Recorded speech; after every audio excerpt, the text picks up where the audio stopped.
Olá, seja muito bem-vinda, muito bem-vindo à TV Otimista. Eu sou Carla Michele Quaresma e você acompanha, a partir de agora, o programa Eleições 2024. O convidado de hoje é o professor e cientista político Emanuel Freitas. Como convidado, analisa as estratégias dos candidatos a prefeito de Fortaleza. O que as pesquisas eleitorais podem revelar sobre os acertos e os erros das campanhas. Qual o peso das religiões nos resultados eleitorais de 2024? Os padrinhos políticos podem ser decisivos nas eleições municipais? Estes e outros assuntos a partir de agora, no programa Eleições 2024, e contamos com a sua companhia.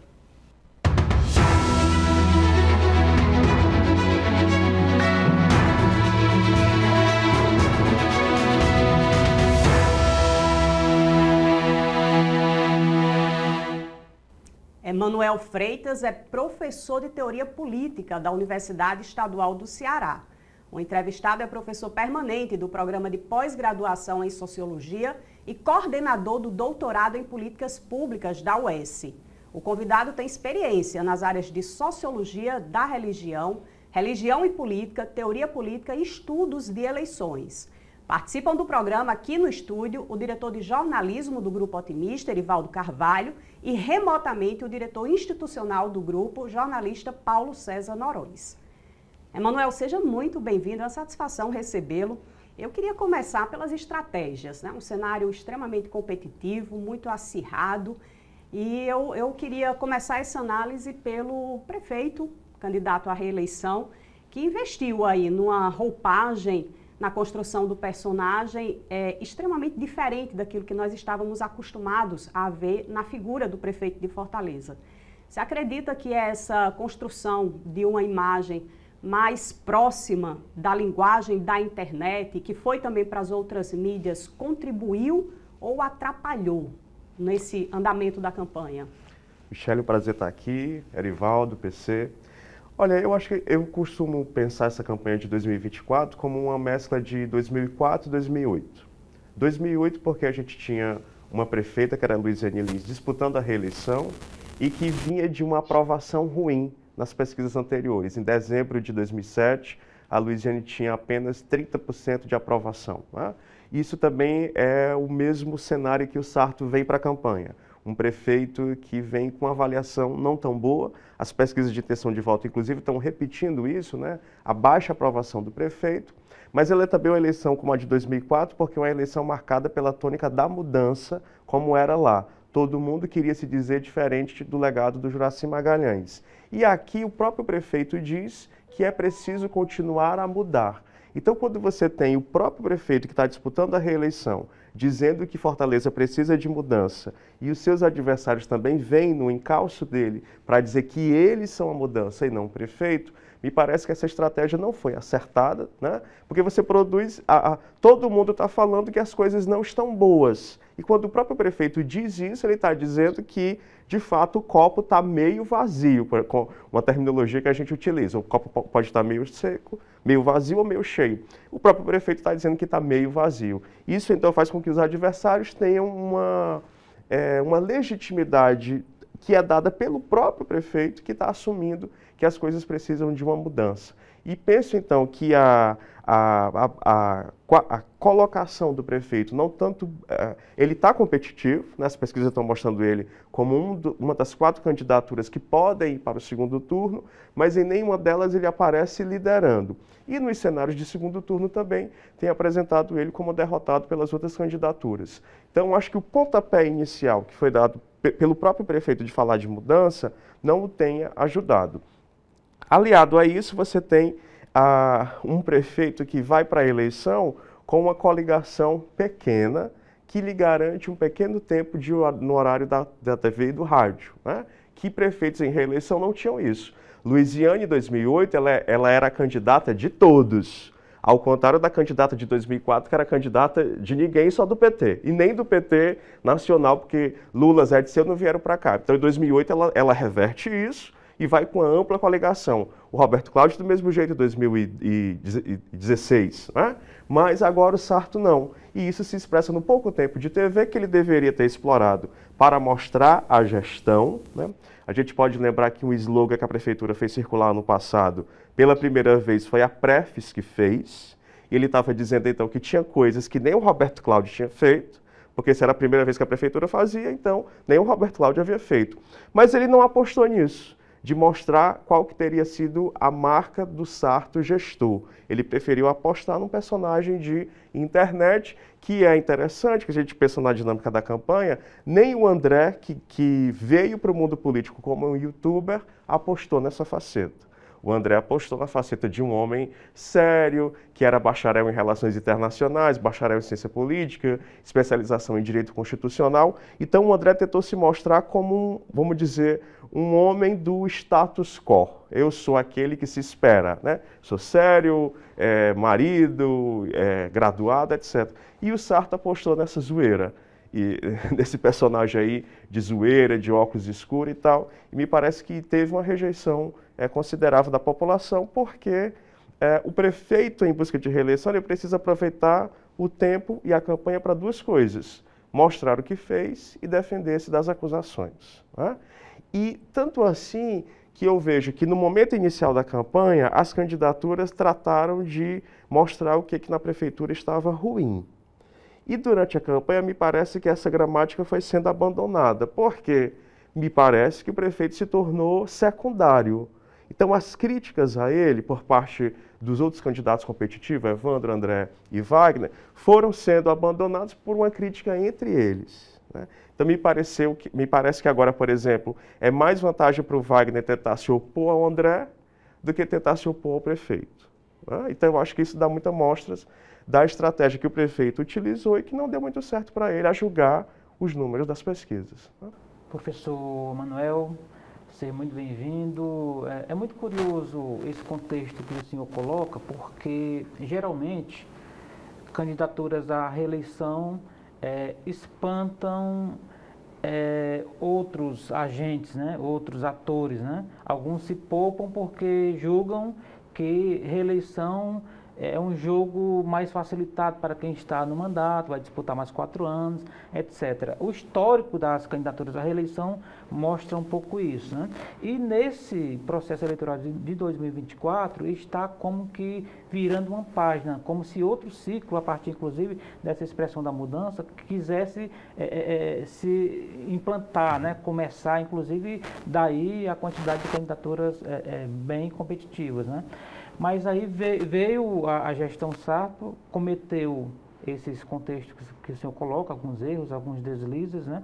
E o senhor disse que hoje a candidatura do Sarto ela é secundária no olhar dos demais. A gente pode dizer, então, que o Sarto é adversário dele mesmo, ele construiu barreiras e obstáculos para ele mesmo agora durante essa campanha? Em parte, porque também penso que o próprio jogo da disputa produziu esse lugar para ele, né? Então, primeiro, você tem um governo Sarto que não apesar de estar no PDT, mas não foi um governo de esquerda, né? Você tem uma secretaria lá que é para os evangélicos. Você tem o dia do Réveillon, que é gospel. Então, você tem você não teve nenhuma votação que opusesse o Sarto aos conservadores. Assim, só coisas pontuais que a Priscila coloca, às vezes, o Jorge Pinheiro, mas são coisas muito pontuais. De modo que até eu pensava assim, eu não sei se o Wagner ganhar, o que teria de diferente em termos de orientação ideológica das políticas públicas da prefeitura do governo Sarto, porque é um governo de centro-direita, como seria um eventual governo do capitão Wagner também. Então, eu não saberia dizer qual era a diferença essencial. Então, isso foi esvaziado. Como o Sarto fez um governo de centro-direita, né? Quando você vem para a campanha, você tem 2 candidatos de direita, que são reconhecidamente de direita, estão no partido de direita, que não é o PDT. Então, isso vai esvaziar. É como se o Sarto tivesse criado um público que quando chega a campanha não é dele, é de outros 2 candidatos, né? Então essa posição secundária foi sendo produzida pela dinâmica do jogo e que quando começa a campanha o Sarto também vai assumindo isso. Porque afinal de contas, se eu estou mais para mostrar um personagem do que para mostrar as realizações que eu fiz durante a prefeitura, né? E isso é contraditório porque eu lembro que uma das primeiras peças do Sarto era ele caminhando na praia com o Roberto Cláudio. Roberto Cláudio vinha da Beira-Mar e ele vinha lá do Vila do Mar, né, para mostrar que a cidade se cruzava em obra dos dois. Foi até lançado esse vídeo na convenção do partido. Exatamente. Então, só que essa gramática foi abandonada. Né? Afinal de contas, o que é que o Roberto Cláudio fez e continuou? E o que é que o Sarto fez? Isso não foi mostrado porque ele passou a apostar nesse personagem. E eu lembro também que o Sarto, uma das primeiras peças do Sarto era dizer que ele tinha pego Fortaleza durante a pandemia. E isso tinha trazido alguns problemas para ele, inclusive com relação ao suposto sumiço dele durante 3 anos. E aí a campanha do Evandro responde, olha, mas o Camilo também enfrentou a pandemia. E o ethos do Camilo foi completamente o oposto do ethos do Sarto. Então, exatamente por isso, aí a campanha do Evandro chamou o Sarto para disputar não com o Evandro, mas com o Camilo. Né? E aí você opõe os dois ethos de gestão. E aí me parece que nessa queda de braço, obviamente, a desvantagem é para o prefeito. PC? O que a gente vê, primeiramente dando boas-vindas ao professor Manuel e mantendo a linha de raciocínio no que está sendo debatido até aqui, é importante a gente analisar que esse momento de campanha, onde as pesquisas produzem efeitos, né, os resultados das pesquisas produzem efeitos diretos nas estratégias de campanha. A gente vê 2 candidatos, principalmente o Sarto, que está sendo comentado aqui, e o capitão Wagner, fazendo verdadeiros cavalos de pau, né, nas suas estratégias, mudando completamente o rumo. O capitão Wagner investiu durante a boa parte da campanha num perfil moderado, que não critica os adversários, que apenas propõe, né? E o Sarto, como você falou também, tentando mostrar ali um personagem disruptivo, né, para aproveitar o maior espaço que tinha, aliás, praticamente o único espaço que tinha, que é o da internet, já que o tempo de televisão e rádio dele é muito exíguo, né, e investiu numa coisa muito disruptiva para os padrões daqui da nossa eleição, principalmente vindo de um candidato que, ao longo de sua história, se mostrou um tanto quanto reservado, mais sisudo e tal, de repente aparece como garotão nas redes sociais. E aí, os resultados das pesquisas mostram que as estratégias não estão funcionando, e aí eles dão um cavalo de pau. Na sua visão, essa mudança brusca e radical ainda tem chance de dar certo, porque, de certa forma, confunde a cabeça do eleitor, né? Que se acostumou a ver um candidato durante boa parte da campanha do jeito, e de uma hora para outra ele muda completamente o foco. Com relação ao prefeito, eu acho que ele precisa dessa mudança, porque de fato o personagem não pegou, e aí o eleitorado ficou sem saber o que de fato ele fez durante os 4 anos, que ele precisa mostrar. Então, essa estratégia precisava, de fato. Eu acho que o grande problema do Sarto é que ele não tinha o tempo de TV necessário. Né? É diferente do Evandro, que o Evandro tem 5 minutos, aí fica lá aquela história longa, aquelas fotos em preto e branco, parece as campanhas do Tasso dos anos 90, do Lúcio Alcântara, aquela coisa muito delongada, e muita fala do Lula e tal. O Sarto não tinha isso, então ele teria que ter, o prefeito precisa ter o tempo para mostrar o que fez e para atacar os adversários e se defender. Sarto não tem isso. Agora, com relação ao Wagner, o que eu penso é o seguinte, ele compreendeu que ele só tinha de onde tirar votos de um lugar que era do André, né? E precisou, então, atacar o André.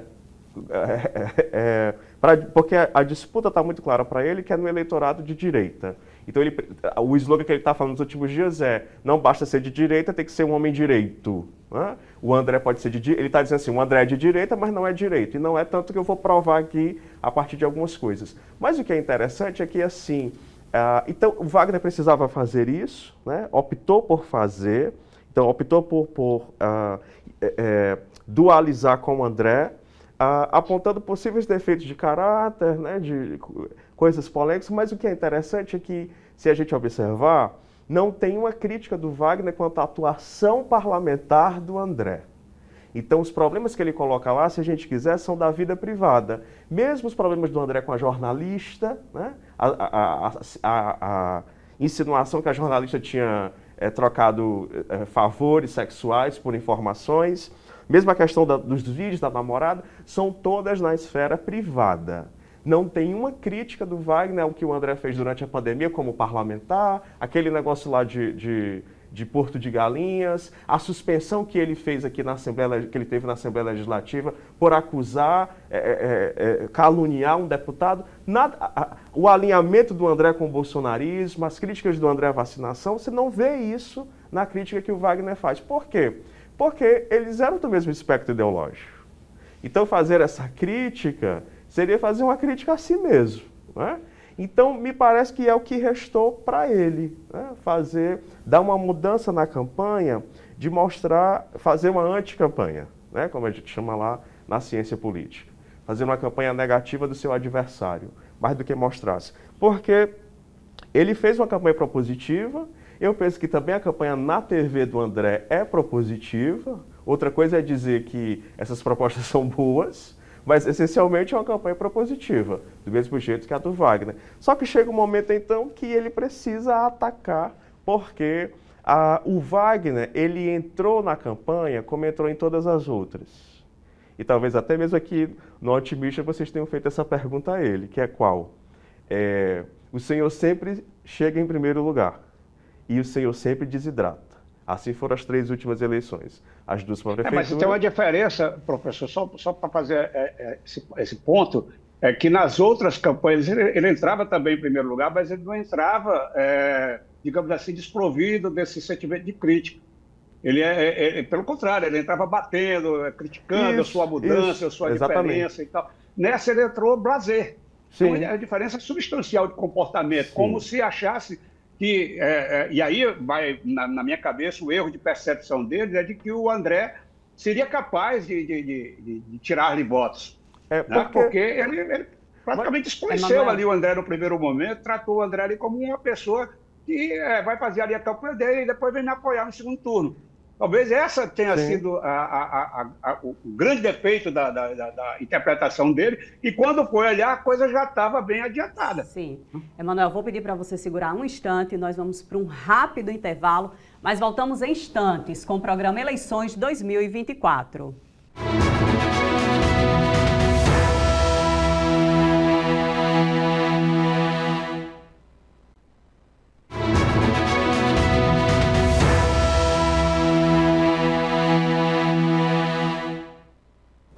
Estamos de volta com o programa Eleições 2024, que hoje recebe o professor universitário Emanuel Freitas. PC, gostaria de voltar só para você retomar o seu raciocínio. Não, só para colocar aqui que a gente falava aqui do capitão Wagner e da percepção que parece-me, pelo que mostra a virada de campanha dele, de que foi errada, né? Inicialmente ele voltou para a campanha este ano, diferente das anteriores, ele entrou meio blasé, apesar de, como nas outras vezes, ser o primeiro colocado, mas não foi aquele candidato que se apresentava como uma mudança efetiva, que batia em todos os adversários, como nas outras campanhas. Isso foi uma percepção errada, né? Quando percebeu que o André passou, é que ele viu o tamanho do prejuízo, né?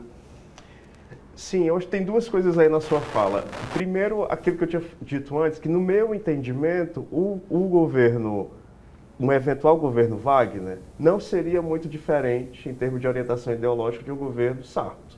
Então, o Wagner tem mais a criticar o que faltou o Sarto fazer ou do que o que ele teria feito de errado, com exceção da taxa do lixo, etc. Né?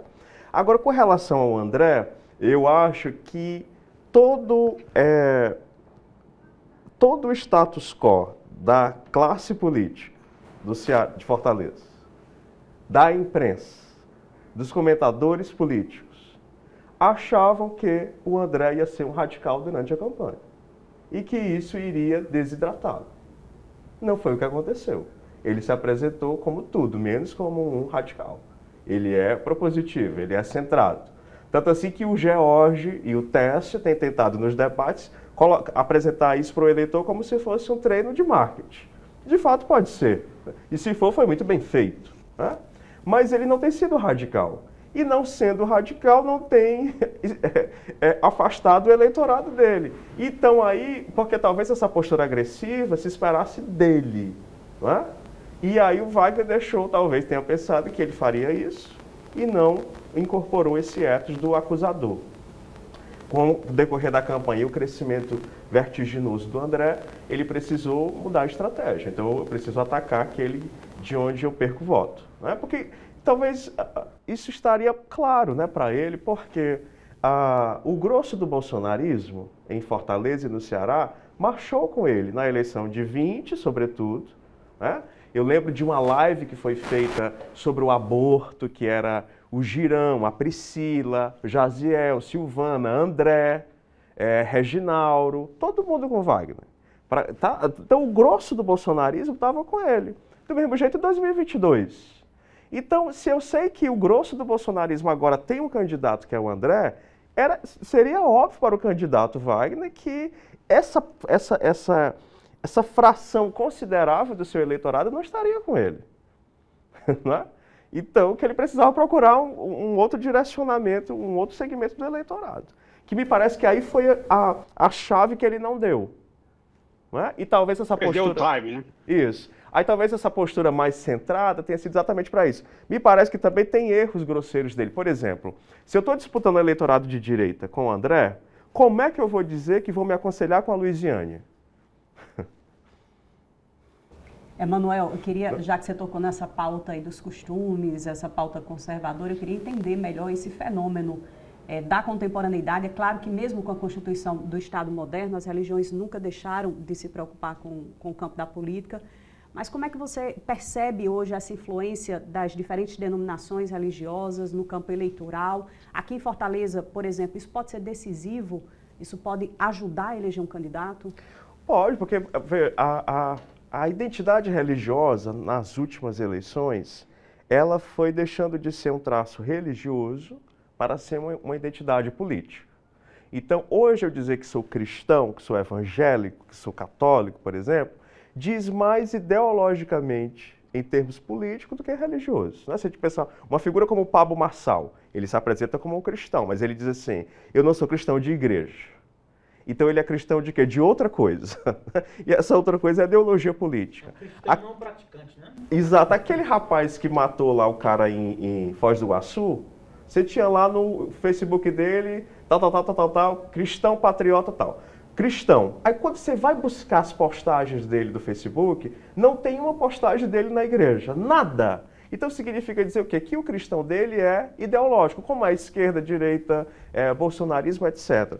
E o próprio investimento dos segmentos religiosos na política dão mostras disso, né? Com relação a essa eleição, o que a gente tem? Aliás, quando terminou a eleição de 2020, que era aquela discussão igreja como serviço essencial, pode ficar aberto ou não, e se a gente lembrar o segundo turno todo de 2020, eram esses sujeitos dizendo que se o Sarto ganhasse, o Sarto ia fechar as igrejas, porque o Sarto fazia parte do PDT e o PDT era filiado à Terceira Internacional. E eu lembro bem que logo depois da eleição teve uma sessão da Assembleia Legislativa em que a doutora Silvana fez um discurso super inflamado, dizendo que se o Sarto não fizesse como um dos últimos atos dele, como presidente da Assembleia Legislativa, pautar o projeto de lei Igreja como Serviço Essencial no Ceará, abre aspas, iam chover trombetas no Ceará. Ela estava fazendo uma clara ameaça. Aí é nesse dia, inclusive, que o Sarto disse que o meu Deus é diferente do seu, porque o meu Deus não castiga, o seu castiga. Começa o governo Sarto, ele reúne todo esse establishment religioso, inclusive o arcebispo de Fortaleza, Dom José Antônio, Ronaldo Martins, da Igreja Universal, Jorge Pinheiro, do Shalom, e assina esse prefeito, que foi dito que ia fechar a igreja, assina o decreto de igreja como serviço essencial em Fortaleza.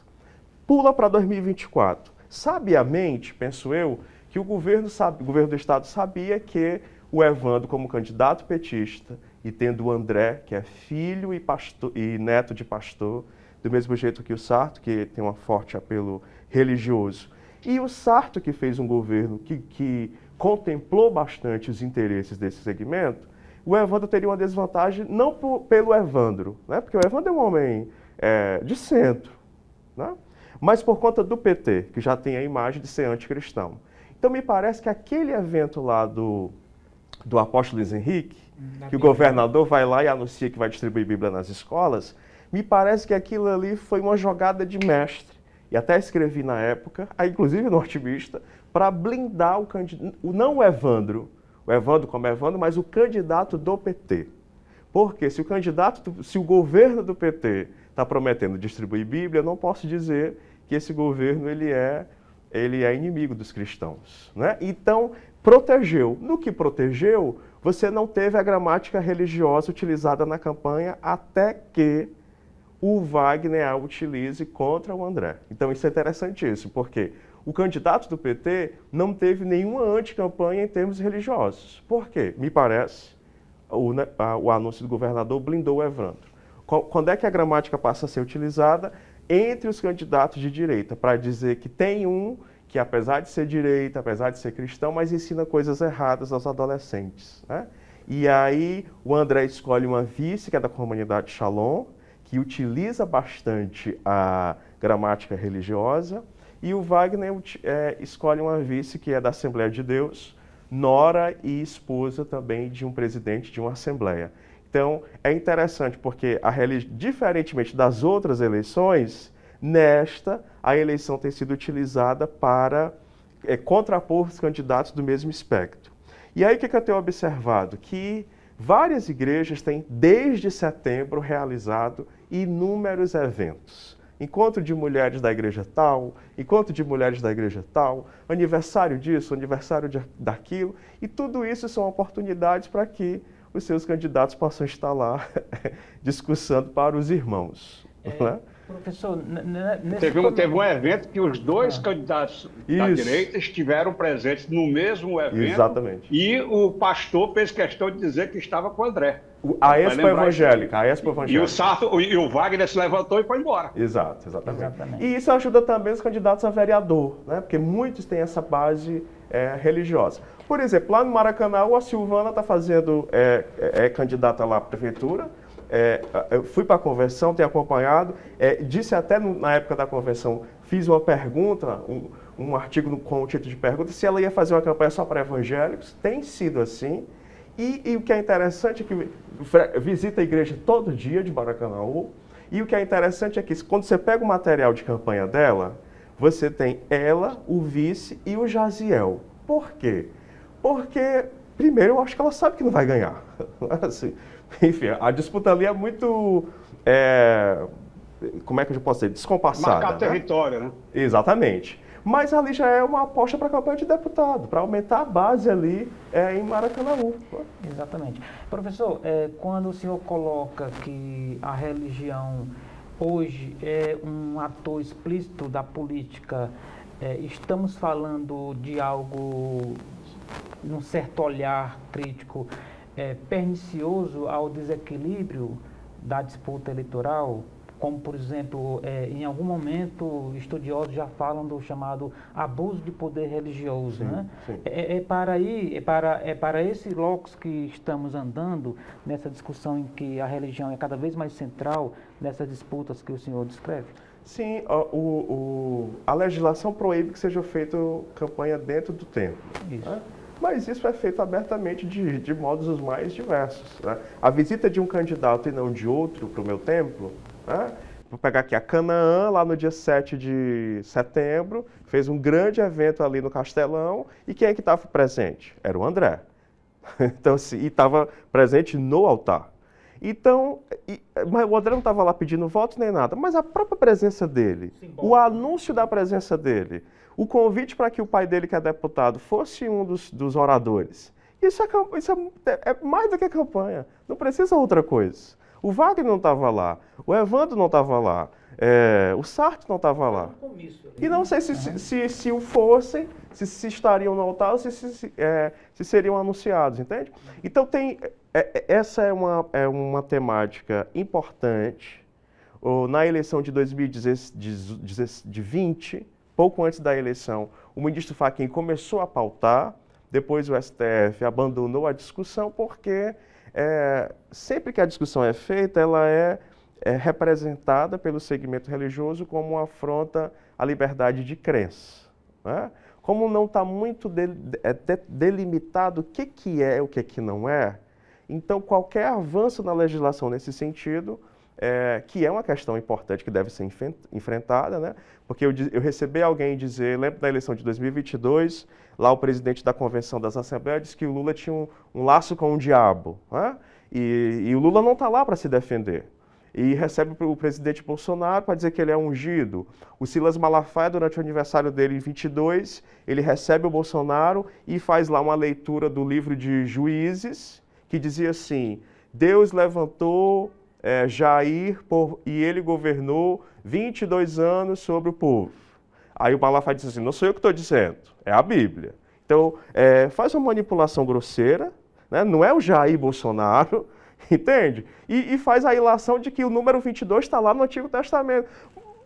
Lembra aqui do padre Antônio Furtado do Shalom, na eleição de 18, fez uma homilia lá no Dia dos Anjos, lendo Apocalipse 12, aí dizendo que o dragão era vermelho. Vocês estão vendo? O dragão é vermelho, o diabo é vermelho. Pô, só se o PT for muito importante, de estar lá no texto do século I da era cristã. Então o PT é muito importante, porque já está lá no Apocalipse. Então essas coisas todas, elas que são no plano da liberdade de crença, mas que têm interferência direta no jogo eleitoral. Então, se os atores do campo religioso estão se colocando como jogadores do campo político, eles precisam, então, responder segundo as regras do jogo eleitoral. Existe uma justiça eleitoral. Se eles estão se colocando como jogadores eleitorais, então tem regras que devem atingi-los também. Aí é uma decisão deles. Eles querem jogar como religiosos ou como jogadores do campo eleitoral. Você acha que essa tipificação, por exemplo, se nós compararmos com o abuso do poder econômico, o abuso do poder político, tipificar esse abuso do poder religioso é muito mais complexo? Sim, muito mais complexo, porque, como a gente disse, né, ela será lida pelos sujeitos do campo religioso como uma interferência na liberdade de crença. Não é? Porque uma coisa é a representação. A gente pode olhar o avanço do campo religioso na política como um aprofundamento da democracia representativa, tudo bem? É assim, como os sindicalistas são representados, os professores, os médicos, então os religiosos também o são. O problema é a forma como essa representação tem se dado, porque quando você diz que o meu adversário, que é da esquerda, ele é do demônio, e eu estou dizendo isso não no campo da religião, mas no campo do parlamento, né? Quando eu digo que... Eu lembro bem que tem uma frase do apóstolo, que eu escrevi num artigo, que ele e a doutora Silvana dizem assim, a Bíblia é o nosso regimento. Tá, pode ser na sua igreja, não na Assembleia Legislativa. Tudo bem? E ninguém está exigindo que lá na igreja a Bíblia não seja o seu regimento. Né? PC quer falar? Levantou. Não, queria só aproveitar o tema, que o tema é bastante complexo e instigante, né? Só que essa coisa do aumento da representatividade de setores como a igreja, por exemplo, as igrejas, né, porque vai estar no plural, na vida política, não é também sintoma da falência dos partidos enquanto ocupantes desse espaço? Quer dizer, a gente tem um sem número de partidos que ideologicamente não se fazem representar nas suas ações dentro do campo político, né? E, sobretudo, no Congresso Nacional. A gente vê que hoje muito mais importante do que os partidos são as bancadas. É a bancada da bala, é a bancada rural, é a bancada do agro, é a bancada das igrejas, é a bancada evangélica. Isso não é uma constatação do quão frágil é a nossa representação partidária?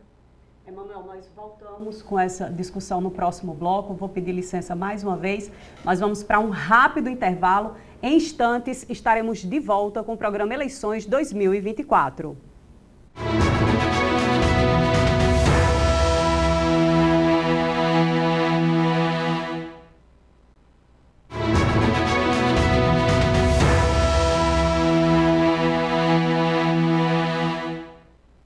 Estamos de volta com o programa Eleições 2024, que hoje recebe o professor universitário Emanuel Freitas. É com você, PC.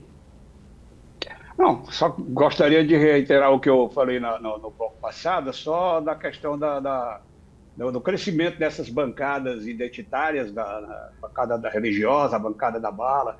Isso não significa a falência ou a falta de atuação mais efetiva dos partidos políticos que deveriam ocupar esses espaços ideológicos? Eu penso que tem algumas questões aí. O crescimento demográfico dos evangélicos os fez apostar na representação política, né? Essa representação por muito tempo teve pulverizada em vários partidos. Basta aqui lembrar que o Isalci Lucas, que é o autor original do projeto da cura gay, ele é do PSDB e propôs a lei pelo PSDB, né? Então você tinha uma pulverização. Penso que uma das, abre aspas, contribuições do ex-presidente Bolsonaro para o jogo político é de tentar reunir todas essas pessoas num partido que fosse reconhecidamente tido como conservador, cristão e de direita, que é o PL. Então, se você pegar hoje, o PL tem a maior bancada desses sujeitos, desses deputados evangélicos, que antes estavam no PSDB, no PHS, no próprio PMDB, no PTB. Hoje eles estão concentrados especificamente em 3 partidos, em maior número no PL, né? Depois tem o Republicanos, que é de propriedade da Igreja Universal, e você tem o PP. E é tão interessante que eu estou acompanhando uma disputa lá em Jaboatão dos Guararapes, região metropolitana de Recife, que você tem um candidato do PL, que não é evangélico, mas que é do PL raiz, e que, portanto, teria o apoio do presidente Bolsonaro, e uma deputada federal que é do PP, né, que está disputando a prefeitura com ele, e que é evangélica também, né? E ali você tem também o cruzamento de identidades religiosas, conservadoras e de direita, disputando o mesmo eleitorado, tá? Então, eu penso que hoje você tem você observa aí um projeto muito claro desse campo de apostar nesses 3 partidos, especialmente no PL. Tanto assim que o PL passou a se apresentar, inclusive nas peças, nas propagandas partidárias, né, como um partido, o maior partido conservador e cristão do Brasil. Aí novamente, penso que isso foi uma consequência do mandato do Bolsonaro, até para dualizar com o PT, porque você tem um partido nacional que tem uma liderança cuja imagem está ligada ao partido, do mesmo jeito o PL, né? E me parece ser claro para o Valdemar que o PL é o que é hoje por conta do Bolsonaro. Assim, o crescimento se deu por conta do Bolsonaro, senão ele continuaria sendo um partido do grande centrão, etc.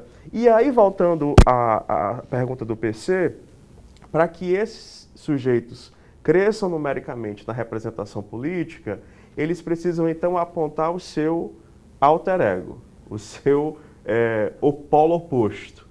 Então, precisa que a esquerda seja cada vez mais esquerda, para que ela esteja presente no meu discurso como grande inimigo a ser derrotado, né? Então, quanto mais esquerda tiver, melhor para esses sujeitos, porque mais estará presente na gramática deles a suposta ameaça comunista, ameaça aos valores, ameaça à família, que é aquilo que eles defendem. Volta à candidatura da Silvana. Na segunda-feira eu fui no comitê do Maracanaú e eu peguei o único folder da campanha que tinha no comitê central. Só tinha um folder. E o folder era as promessas de Silvana para os evangélicos. Então é como se ela tivesse somente isso para falar. Ou como se em Maracanaú tivesse apenas... não tivesse... o cidadão maracanauense fosse igual a cidadão evangélico. E os problemas fossem apenas no campo evangélico. Eu até escrevi também aqui para o Otimista, na época da convenção dela, que ela fazia 3 promessas. Ela disse isso na convenção. Eu prometo 3 coisas. Nós vamos ter... não vai ter banheiro, que ela chamou banheiro... não foi banheiro unissex, mas ela que fazia referência ao banheiro neutro, né? Mas não vou lembrar bem a expressão que ela utilizou. Não vai ter ideologia de gênero nas escolas, segunda promessa. Isso eu estou falando para a segunda cidade mais importante do estado. E a promessa dela era essas 3. Não vai ter banheiro neutro, não vai ter ideologia de gênero na escola e nós vamos ter uma gestão pautada pelo Estado laico. Aí ela completou, segundo os moldes cristãos.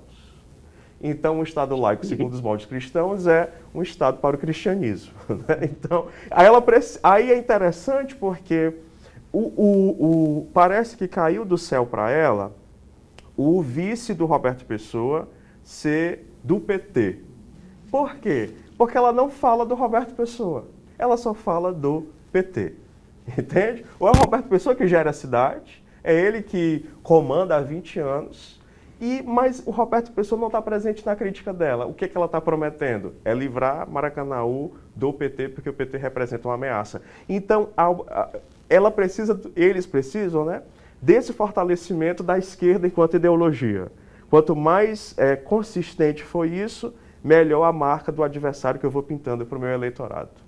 Né? Emanuel, qual é o peso dos padrinhos políticos nessa eleição de Fortaleza? Porque nós temos acompanhado, por exemplo, a campanha do Evandro Leitão muito baseada nessa lógica de que ele tem o apoio do presidente, o apoio do governador, o apoio do ministro Camilo. Isso pode ser decisivo no segundo turno da campanha, por exemplo? Os padrinhos, a gente precisa sempre avaliar qual é a avaliação positiva que eles têm na cidade. Né? Nós saímos de uma eleição de 2022 em que esse peso foi considerável para a eleição do governador Elmano, por exemplo. Quando a gente vai na literatura da sociologia política especial, a gente falava sempre de reeleição virtual. Né? Quando, por exemplo, Tasso, quando lá em 90 não podia se reeleger porque não tinha da reeleição, elege o Ciro Gomes. Então a eleição do Ciro é uma reeleição virtual do Tasso. Quando vem a reeleição, passa os 2 mandatos, o Tasso elege o Lúcio Alcântara. Então, a reeleição virtual. O Camilo, uma reeleição virtual do Cid. E o Elmano, uma reeleição virtual do Camilo, quando já não podia mais. Então, você tem... houve uma aposta dos 2 partidos da polarização nacional, vamos dizer assim, em Fortaleza. Né? Então, daí que o André, por exemplo, não faz a convenção, né? Faz aquela convenção ali pequena no café, porque o ato mais importante era no dia seguinte o Bolsonaro vir fazer a abertura da campanha, para se mostrar como um candidato do Bolsonaro. É muito contraditório porque o Bolsonaro teve mais de 40% de votos no segundo turno e permanece, segundo as pesquisas, como um líder mal avaliado na cidade. Né? Não sei como é que esse eleitor... Como é que cabe isso? Mas, enfim. Então, você tem... Acho que tem lado do antipetismo também, né? Isso, o antipetismo exatamente. É talvez maior do que o bolsonarismo. Isso, exatamente. E a grande aposta mesmo de padrinho político foi do Evandro, né? Porque ele é, antes de tudo, ou acima de tudo, ou para além de tudo, o candidato dessa trindade. O Sarto teve um problema que é o ocaso político do Ciro Gomes nas eleições seguidas e restou para ele o Roberto Cláudio, que saiu bem avaliado, conseguiu elegê-lo. Né? E, como eu falava no primeiro bloco, um dos primeiros atos da campanha era o Roberto Cláudio dando a mão para o Sarto. Até o personagemzinho lá, Sartinho, Eltinho, tinha um terceiro que era o Robertinho. Né?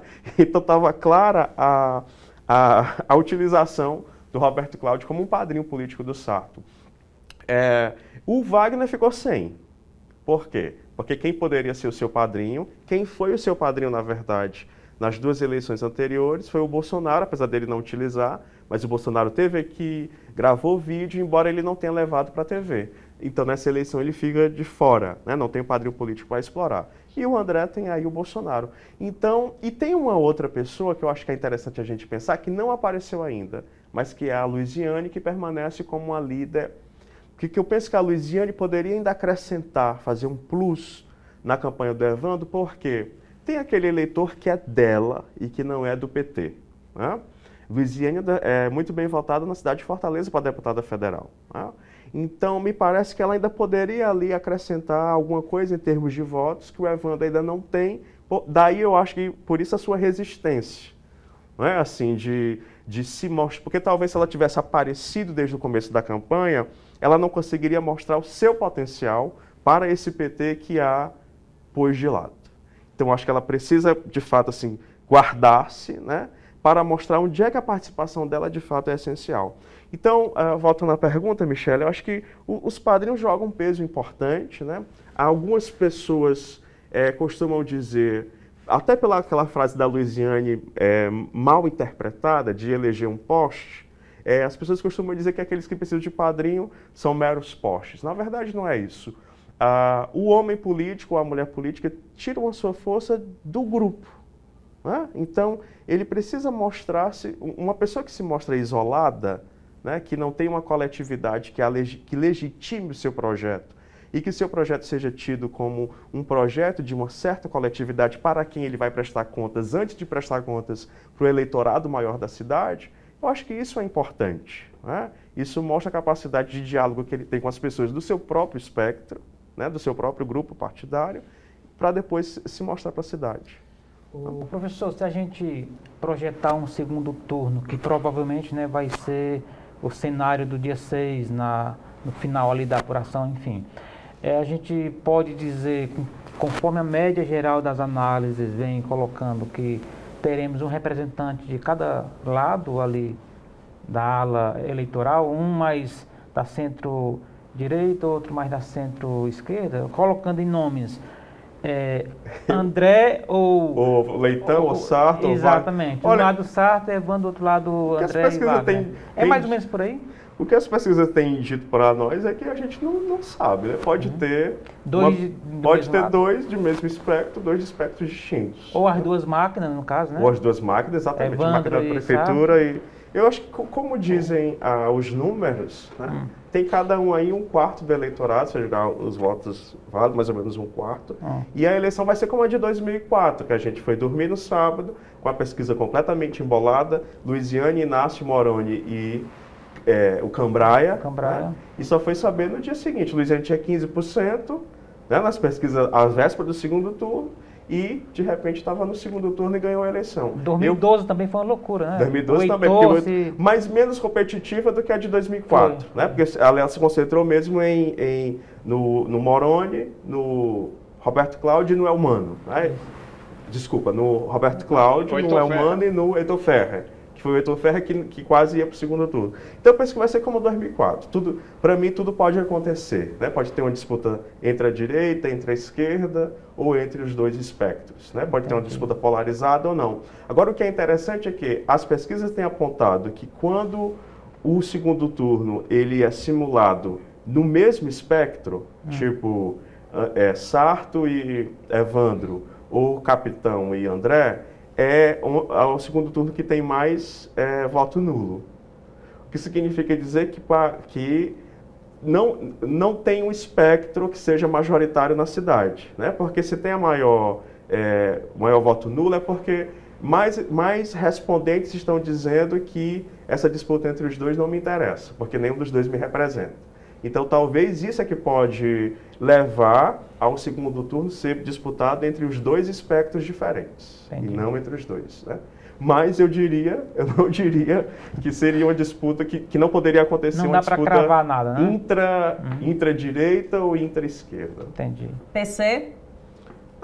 Só pegando aí, para a gente estar falando de política ou em pesquisa, vamos tratar de pesquisa, né? Antigamente a gente tinha as pesquisas bem espaçadas ao longo da campanha e praticamente apenas dois institutos, que eram o Ibope e o Datafolha, polarizavam tudo. Hoje a gente tem uma profusão de pesquisa. Ontem mesmo foram divulgadas duas, hoje tem uma da Datafolha, amanhã tem uma da Class, e isso, lembrando que semana passada também tivemos o mesmo cenário e assim vai. Essa quantidade massacrante, não só de pesquisas, e não só aqui no Ceará, isso é em todo o Brasil, não só de pesquisas, mas também de debates e entrevistas sabatinas em profusão. Qual é o peso disso no debate, na sua opinião? Olha, campanha, eu acho, na verdade, não do debate. Tem duas questões que eu acho que é importante. Primeiro, a gente se acostumou na redemocratização, nós eleitores e os candidatos também, com alguns ritos imprescindíveis para a eleição. Debates, as pesquisas de intenção de voto e, mais recentemente, as entrevistas. Né? Eu acho que por exemplo, a Globo faz a primeira entrevista presidencial em 2002, se eu não estiver enganado. Mas o debate e as pesquisas já têm o seu lugar ali instituídos durante uma eleição. Então, eu acho que isso é importante. Nós viemos de uma eleição de 2018 em que os institutos de pesquisa foram desacreditados, especialmente pelo bolsonarismo. Né? E no caso do Ceará, a eleição de 2022 complicou isso, porque o Elmano acabou vencendo no primeiro turno. E daí eu acho importante que, pensando em Fortaleza, a campanha do André seja mais empolgada com as pesquisas, porque é exatamente esse aspecto que costumava dizer que pesquisa mesmo era do dia da eleição, né? Era na urna, que isso tudo não valia. E isso é importante, né?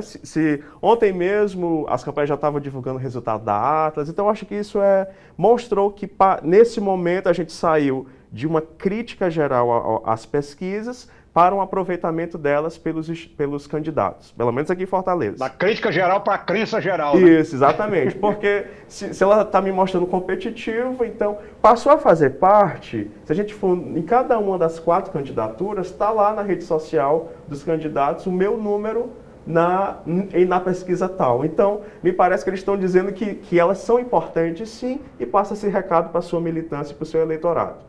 Outra coisa é dizer que isso também se tornou um mercado, né?